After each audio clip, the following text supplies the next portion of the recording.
This is the high-level video on linked lists for advanced comp sci.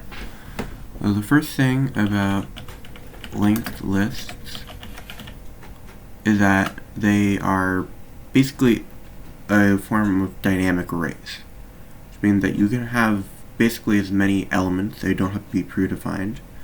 The only thing that they consist of, two parts.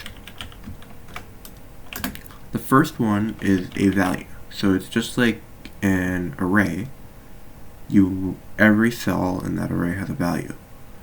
But unlike an array where you can just assume that the next value will be stored in the next predefined area of memory, for a linked list, it contains a pointer to the next one. So it'll have the memory address of that next linked list linked list node. And then they usually have a head of the linked list so that you can see where it starts. So the head will be the first element, and from there you can find any other element just by going to the linked list node and trying to get the next element. So there might be a method called .getNext, or there might be a pointer element for that. There's also a tail, which is the last element, and this will usually not be defined in the linked list. Usually what you do to do that, in order to find the last element of a linked list, you would just go head.getPrev if it were a double linked list. And this also brings us to the concept of double linked lists and circular lists. So if you have a circular list, that means that there is no head element and tail element. So basically, it's just in one big cycle, and it's an infinite length. You can keep going head.getNext, head.getNext, and you'll never get to the end. There still could be a head element defined as a variable, but that's not going to matter that much if you're just going head.getNext. And then you have a double linked list, which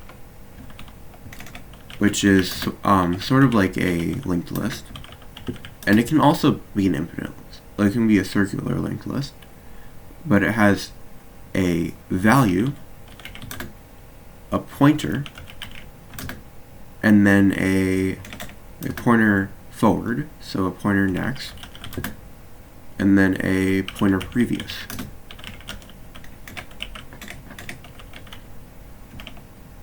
And these allow you to basically go to the last element of the list by doing head.getPrev. You can't do that in a regular one. In a regular linked list, in order to get to the last element, you would have to just keep doing head.getNext until the next head.getNext was null.